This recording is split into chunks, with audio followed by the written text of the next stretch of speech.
Wow! Woohoo! Napakaganda ng Taal Volcano. Woohoo! Kitang kita ang Taal Volcano. Sound check, sound check. So update tayo mga boss. Ay mukhang open na ang Tagaytay flyover, pero di ko sigurado. So dito tayo galing mga boss sa Skyruns Tagaytay. Yan o, Skyruns Tagaytay mga boss. Dito tayo galing nag-start ng video, kasi kunting kimbot na lang mula dito mga boss, Tagaytay flyover na. So ngayong araw mga boss ay araw ng Sabado mga bossing, mga madam, November 29, 2025. Ang oras 10:23 ng umaga. So i-update natin mga bossing ang Tagaytay flyover dahil mukhang bukas na, pero hindi ako sigurado. So para makasigurado kung bukas na, ako mismo ang pupunta, kasi napanood ko sa sikat na vlogger, pinost niya ngayon lang umaga mga bossing, mga madam, mga sir. Pinost nung sikat na vlogger, nakita ko. Nagmotor siya, nag-drone siya. So bigla akong napatakbo. Duty ako sa trabaho. Eh nagpaalam ako kay madam, sasaglitin ko lang siya i-vlog. Kasi 30 minutes lang naman papunta at saka 30 minutes pabalik. Kaya nagpaalam ako saglit. Titingnan ko lang kako ang Tagaytay flyover para kakong bukas na. Kasi matagal ko yun inabangan mga boss. Makabuhi naman o tayo makadaan mga bossing, mga madam. So dyan na sa unahan, konting gimbot lang. Yan sa unahan ang Tagaytay flyover. So sana totoo yung napanood ko kanina. Baka testing lang yun. Hindi pa natin sigurado kung talagang open na ang controversial na Tagaytay flyover. Bakit yun controversial? Kasi ano yun mga bossing, nag-trending kasi yun. Alam mo naman ang ugaling Pinoy kapag may nakitang kakaiba. So ugali na ng Pilipino yun mga bossing, mga madam. Sadyang ugali na. Yun na nga, bukas na. May nakita akong kotse na galing doon sa unahan. So na traffic tuloy ang entrada. Bukas na nga, 1000% mga bossing, mga madam, bukas na. Ang problema, galing doon sa kabila, meron, ano, may nakamotor umakyat. Ay, thank you. Itong mga kotse na to, malamang sigurado 1000% dadaan sila dyan. So dito lang tayo mga bossing. Huwag tayong lumabas sa kabilang lane. Mamaya may nakaabang dyan tagahuli. Mahuli tayo ng pa-counterflow. So sumunod tayo sa batas.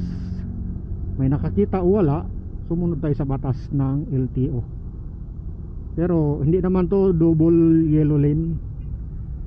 Hindi naman to solid yellow lane. Pwedeng umovertake kapag sa tingin mo'y bakante. So yan na mga bossing. Ang gagawin natin, pasadahan natin ang video ng dalawang balik. Isang papunta at isang pabalik.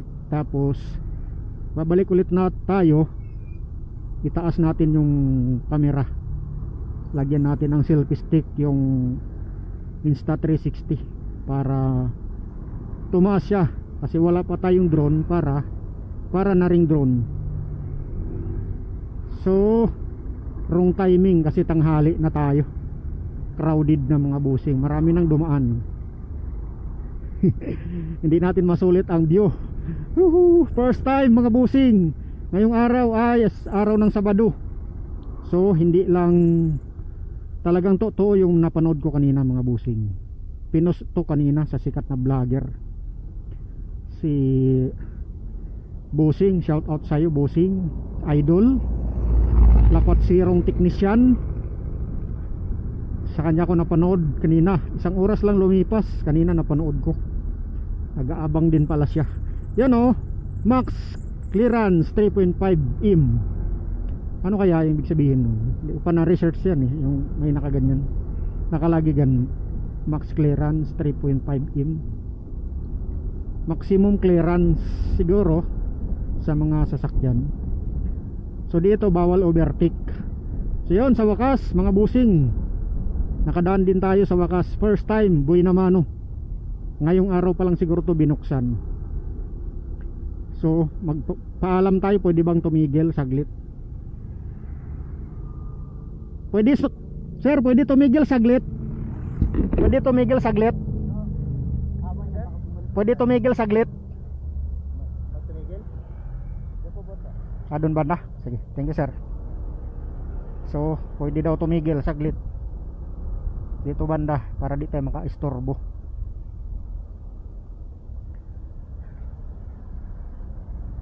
Wala naman nakalagay na bawal. Yun ang purpose nito, kung bakit ito emergency stopping lane only. Emergency stopping lane only. So wag muna tayong maglakad dyan kasi baka mabas tayo. Hindi naman tayo bumaba. Titigil sana ako, kuha ako ng video doon, no? Kaso baka mabas tayo sa publiko. Ikaw ang unang tumigil dyan, ah.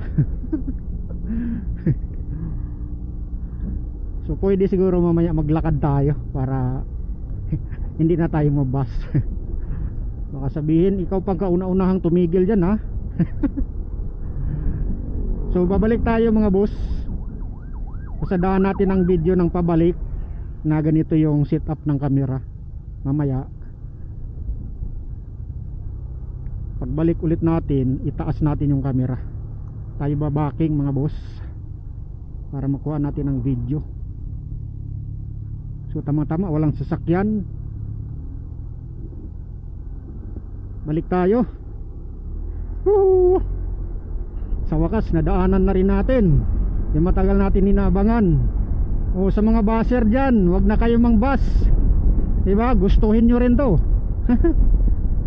Wag nyo nang putik-takin, diba? Kung ano nakikita nyo, yan o, kita nyo, kitang-kita ang Taal. Wow, Taal! Woohoo! Napakaganda. Sa personal, maganda siya. Mismong actual mong makikita sa personal. Ano? Ang Taal. Parang kawali, mga boss, oh. Kitang-kita ang Taal Volcano. Maglakad-lakad ako mamaya. Iiwan ko yung motor ko doon para di lang tayo mabas. Mamaya, mabas tayo eh. So babalik ulit tayo. Yung camera ating itaas. Meron dito bantay kalsada. Huwag lang kayo mga muti.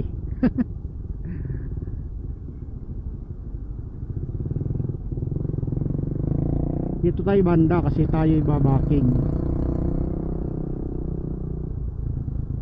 Ay siguro liliko ako dito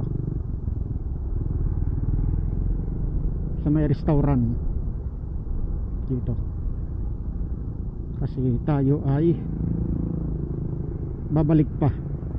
Itaas natin yung camera. Isave ko na muna ang unang kuha. Tayo babaking. Ang dami nang dumadaan. So kuha natin ang video mga busing ng pabalik. Yung nakataas ang ano,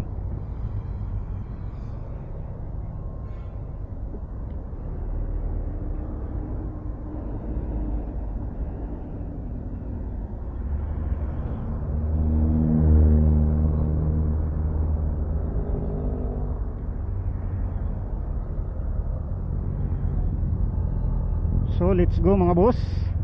Kuha natin ang video na nakataas ang camera. Woohoo! May nakasabay tayong big bike vlogger kaya yan.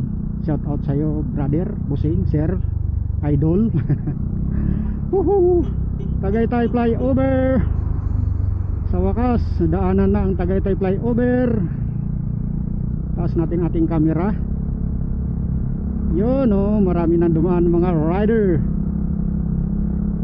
Maswerte yung malapit dito. Buhay naman makagad makadaan.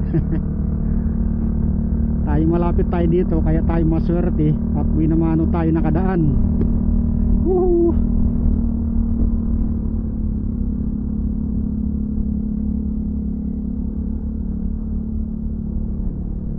So yan oh, Tagaytay flyover. Yun, ganda. Kitang kita ang Taal Volcano. Kitang kita ang lawa ng Taal. So backing tayo ng isa pa, tapos sabay uwi na. Isa pang backing, sabay uwi na. O diba, maibsan ng traffic sa part ng Tagaytay Mindis Crossing. Wala nang traffic nang pabalik ako, dumami sa sakyan. So yun oh, ganda. Dito na tayo sa kabilang dulo. So babalik ulit tayo. Simpo natin na walang sasakyan para di tayo makaabala.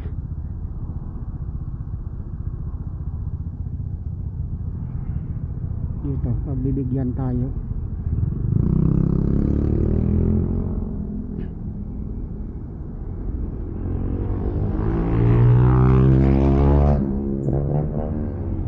Tatiming tayo, liliko.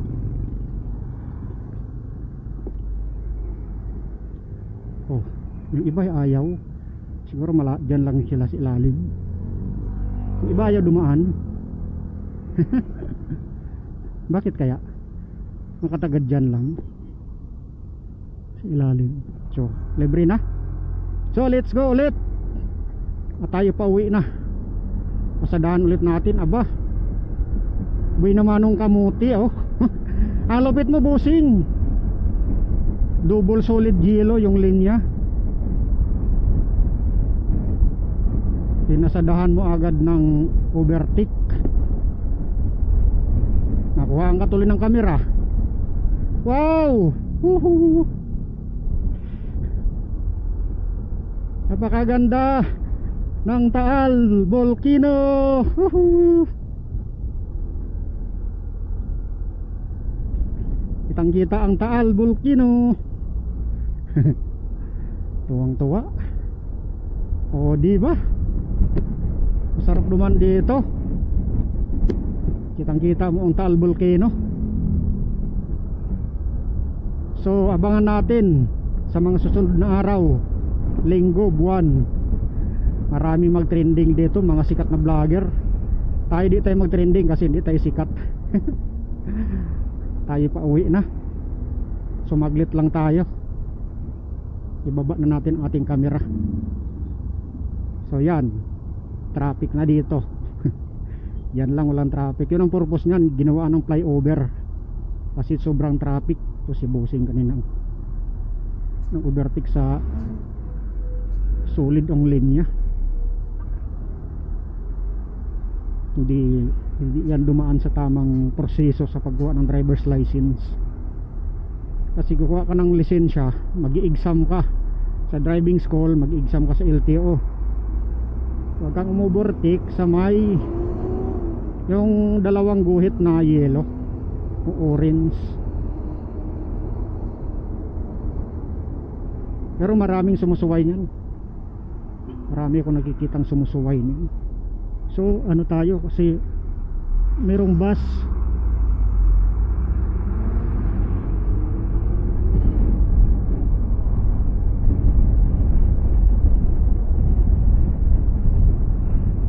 So let's go mga boss, tayo pa uwi na. Sumaglit lang tayo.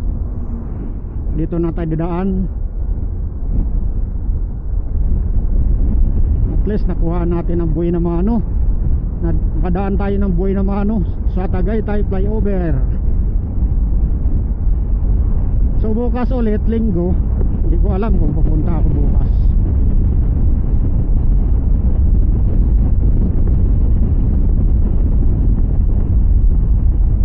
So baka hindi na ako pupunta bukas linggo.